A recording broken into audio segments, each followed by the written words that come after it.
सर्वसिद्धांत निष्पन्नम भक्त्यादिकविवर्धनम शिवतोषकरं दिव्यम शृणुवत्सरसायनम।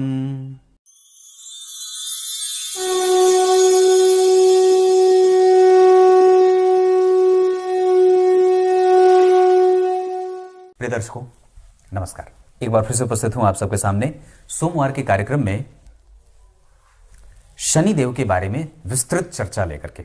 कहीं नहीं जाना है, बिल्कुल बन के रहिएगा।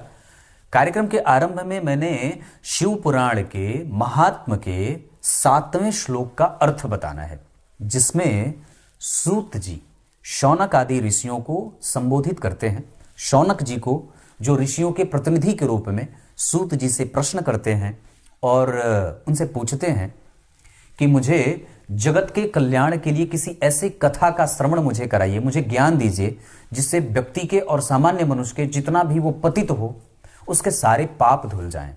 तो सूत जी कहते हैं कि सभी शास्त्रों में जो संपन्न है, जो भगवान शिव को अति प्रिय है और जो सभी प्रकार के कष्टों का हरण करने वाला है, जो सभी दुखों का हरण, सभी चिंताओं का हरण करने वाला है, समस्त भोगों का नाश करने वाला है और प्राप्त भी कराने वाला है, आसक्ति से मुक्त करने वाला है, ये कथा जिसका नाम शिव पुराण है, मैं उसी कथा का श्रवण आपको कराऊंगा, वही कथा आपको बताऊंगा। ऐसा सूत जी ने शौनक आदि ऋषियों को कहा है। क्लियर है? अब आपको मैं मूल बिंदु पे लेके आता हूं। आज के कार्यक्रम में आपको शनिदेव की प्रकृति को समझने में बड़ी आसानी होगी। जो एकमात्र ऐसे ग्रह हैं जो ये कहते हैं, जिन पे वो गीता जी का श्लोक बिल्कुल ही चरितार्थ होता है, कर्मण्येवाधिकारस्ते वाली मां फलेषु कदाचन। भगवान ने बात कही गीता में कि कर्म करते रहो, फल की चिंता न करो। भोक्तापन की जो स्थिति होती है मनुष्यों की, कि मैंने जो काम किया है उसका मुझे भोग मिले, उसका मुझे फल प्राप्त हो, वो उसको संकुचित बनाता है, उसको स्वतंत्र नहीं होने देना चाहता। ये भोक्तापन की बात व्यक्ति को बहुत ही परतंत्र बना देती है। तो शनिदेव ऐसे ही ग्रह हैं जो ये कहते हैं कि तुम भोक्तापन की अपनी स्थिति से स्वतंत्र कर दो खुद को। मतलब तुम जो कोई भी काम करो उसमें अपनी प्रवृत्ति न लगा करके उससे निवृत्ति हो जाओ, उससे निवृत्ति को प्राप्त करने की कोशिश करो कि मैं कर रहा हूं पर चलो ठीक है, मुझे मिला तो ठीक है। क्योंकि शनिदेव को अनुशासित ग्रह कहते हैं। ये बहुत अनुशासित हैं और बहुत ही कठोर हैं। ये कूड़ा कबाड़ और जो गंदी चीजें जहां रहती हैं, प्रायः इनका निवास स्थान वहां होता है। शनि से प्रभावित जो लोग होते हैं उनके मोटे नख होते हैं, मोटे दांत, मोटे बाल, और जो शरीर होता है उनमें उनकी रेसाएं दिखती हैं। मतलब उनका जो नश है वो दिखता है, मोटे मोटे नस दिखते हैं, हरे हरे। उनके रंग जो होते हैं उनके नेत्रों के, वो पीले पीले से होते हैं। और कड़ा रूखा बाल, जैसे आपने साहिल देखा होगा, तो साहिल के जो बाल होते हैं वो उसके कांटे जैसे होते हैं। तो ठीक वैसे ही शनि से जो प्रभावित लोग होते हैं उनके बाल बड़े कठोर, मतलब कड़वे रोम वाले होते हैं। ये निर्दयी हो जाते हैं और कई बार इतने अनुशासित होते हैं कि वो प्रेम में भी उनमें अनुशासन दिख जाता है। इनकी कक्षा कैसे है, पहले इस पे चर्चा आपको थोड़ी सी बात बता दूं। यहां हमारी पृथ्वी मैया हैं जिन्हें अचला कहते हैं, जो चलती नहीं है।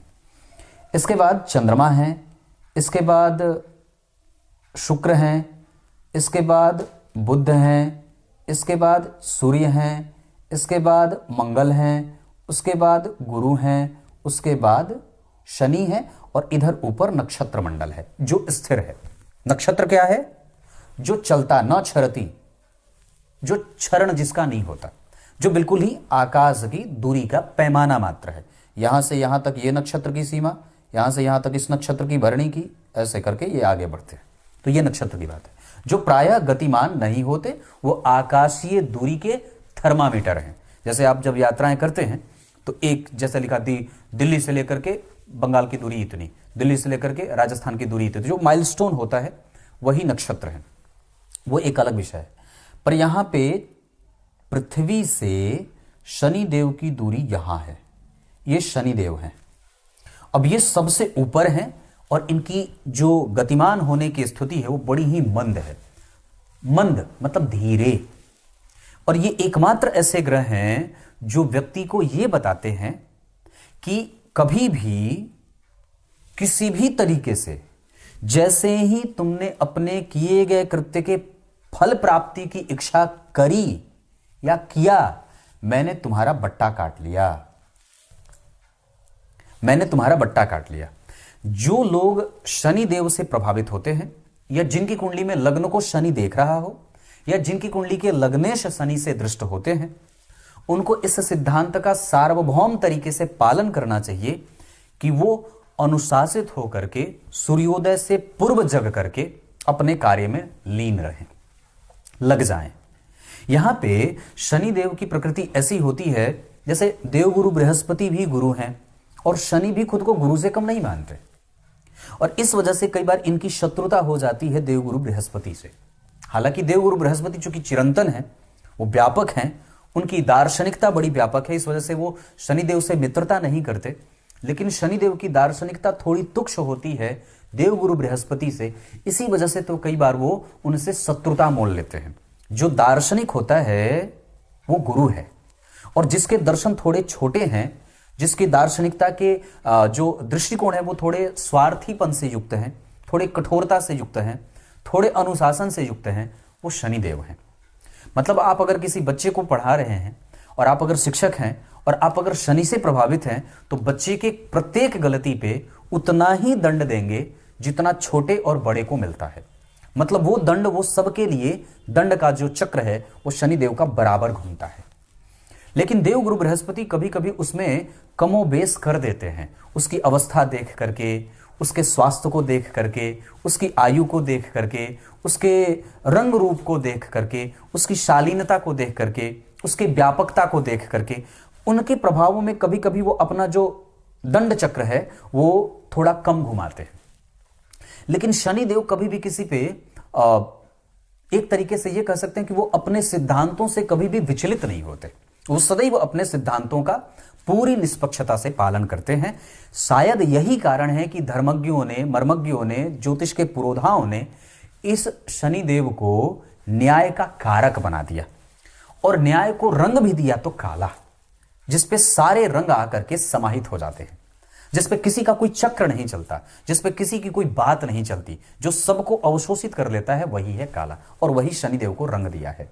वस्तुतः भगवान शनिदेव जो हैं वो इतने बेहतरीन ग्रह हैं, इतने श्रेष्ठ ग्रह हैं कि ये सभी को एक जैसा देखते हैं। क्या राजा, क्या रावण, क्या राम, क्या सीता, सबको एक जैसा फल देते हैं। क्या गणेश जी, और गणेश जी की तो बात ऐसी है कि जब उनका जन्म हुआ तो माता पार्वती ने सभी देवताओं को आमंत्रित किया कि मुझे सभी देवताओं को आशीर्वाद देने के लिए मेरे पुत्र के पास आए। शनिदेव ने कहा कि मैं नहीं आ सकता, क्योंकि मेरी दृष्टि बड़ी कुटिल है, मैं दृष्टि जहां देख लेता हूं उसको फोड़ देता हूं, उसको भंग कर देता हूं, उसका मान भंग हो जाता है। माता पार्वती ने कहा कि ये मेरा पुत्र है, मेरे पुत्र को आपकी दृष्टि का कुछ अंश भी बर्बाद और नुकसान नहीं कर सकता। शनिदेव बोले ठीक है मैया, जब आप बुला रहे हो तो मैं आ जाता हूं। जैसे ही शनिदेव की दृष्टि भगवान गणेश पे पड़ती है, उनका मस्तक छिन्न भिन्न हो जाता है, रक्त रंजित हो जाते हैं। तो ये वही कृपा है, वही घटना है जहां पे फिर उनको गज का मुख लगाया जाता है, गज का गर्दन लगाया जाता है। तो कहने का अर्थ है कि ये स्वयं इतने अनुशासित हैं कि जब इनकी पत्नी रजस्वला थी, रजस्वला होने के बाद पति का ये परम पुनीत कर्तव्य होता है कि अपनी पति का ये परम पुनीत कर्तव्य होता है कि वो अपनी पत्नी के पास जाए और उनसे संसर्ग स्थापित करे। रजस्वला के बाद ये पत्नी का पूर्ण अधिकार है पति के प्रेम को पाने का। अब शनिदेव इतने ज्यादा अनुशासित रहे कि वो कृष्ण भक्ति में लीन रहे। भगवान कृष्ण के वो अनन्य भक्त हैं और वो इतने भक्ति में लीन हो गए कि भगवान कृष्ण का रंग उन्होंने ले लिया और खुद को नीला बना लिया। लेकिन ये बात शनिदेव की पत्नी को पसंद नहीं आई, इस वजह से उन्होंने उन्हें शाप दे दिया कि जा, तूने अपनी पत्नी के अधिकारों की सुरक्षा नहीं की और अपने कर्तव्यों का पालन नहीं किया, इस वजह से तेरी दृष्टि कुटिल हो जाए। और फिर ये इतने कुटिल हो जाते हैं कि ये अपने पति को भी नहीं पहचानते, अपनी पत्नी को भी नहीं पहचानते। ये मैं कार्यक्रम क्यों बना रहा हूं? क्योंकि मेरे पास एक कल कुंडली आई थी जिसमें दो पति पत्नी की कुंडली थी, दंपति की कुंडली थी। पत्नी धनु लग्न की थी बहुत अच्छी थी और बहुत ही विदुषी थी, पर पति की जो कुंडली थी वो कन्या लग्न की कुंडली थी और लग्न पे ही शनि का प्रभाव था। और जो उन्होंने नेचर बताया अपने पति का वो बिल्कुल ही शनिदेव से मैच करता था। कड़वा, कठोर, रूखा, दुखी, नितांत, एकांत और भ्रमित। पर भ्रमित उतना नहीं कि वो सिर्फ दूसरों को प्रेम देने में भ्रमित है। जब अपनी बात आएगी तो वो दूसरों से सेवा ले लेगा, लेकिन जब खुद को देने की बात होगी तो वो वहां पे स्वतंत्र हो जाएगा, या वहां पे वो एकांत में हो जाएगा, या वहां पे वो कई बार अनुशासन का दुहिया देने लगेगा कि नहीं ये ऐसा है, मैं ऐसा नहीं कर सकता। शनिदेव से प्रभावित जितने लोग हैं उन लोगों को कभी भी देर तक सोना और देर तक जागना नहीं चाहिए।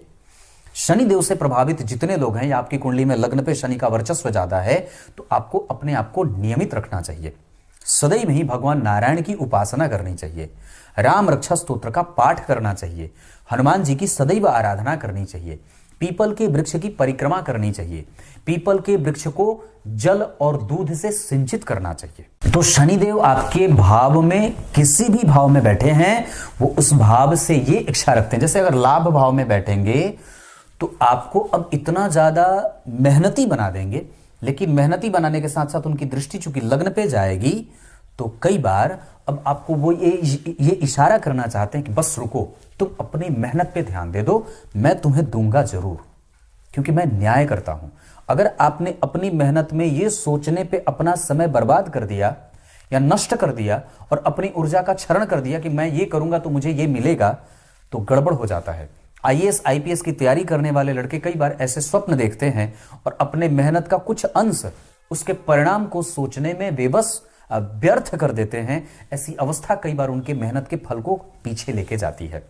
कहने का अर्थ है शनिदेव से प्रभावित व्यक्ति अपने पिता के साथ संबंधों को ऊंचाइयां देते रहे, अनुशासित होता रहे, आलसी न बने, पराक्रमी बने, हठी न बने, निर्दयी न बने, दयालुता का भाव रखे, कृपण न बने और दुखी न बने।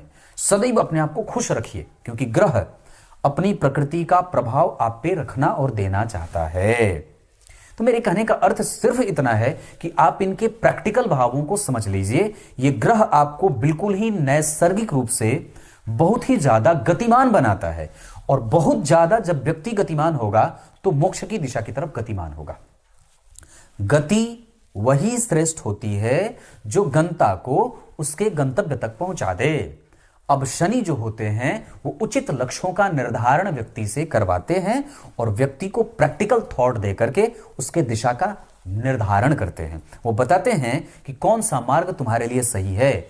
जब जब शनि का आगमन किसी भी व्यक्ति के जीवन में दशाओं के रूप में होता है, उस व्यक्ति के जीवन से उन सभी लोगों का शमन हो जाता है जो उनका फायदा उठाते हैं, उसका लाभ लेते हैं, उससे स्वार्थी सोच के साथ रिश्ते बनाते हैं। लेकिन शनि की दशा में ऐसे लोगों का आगमन होता है जो आपसे मोह माया से मुक्त होकर के सिर्फ आपके और अपने फायदे के लिए ना जुड़ करके इमोशनली जोड़ते हैं।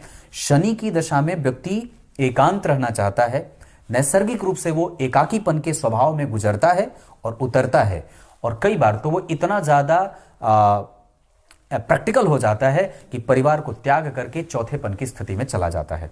ये शनि की बातें हैं, इसको समझना आपके शनिदेव को नियंत्रित करने के लिए बहुत बड़ी भूमिका निभाता है। सूर्यदेव की उपासना करना, नियमित होना, सरसों तेल का दान करना, गाय की सेवा करना, नारायण के मंत्रों का जप करना, देवगुरु बृहस्पति के साथ और एकादशी आदि व्रतों का आरंभ करना, इसके साथ साथ जितना ज्यादा हो सके अपने मेहनत पे फोकस करके अपने लक्ष्यों को और लक्ष्य को प्राप्त करने की कोशिश में लगे रहना बिना फल की चिंता किए। क्लियर है? सोचा आपको बता दूं। तब तक के लिए बहुत बहुत नमस्कार।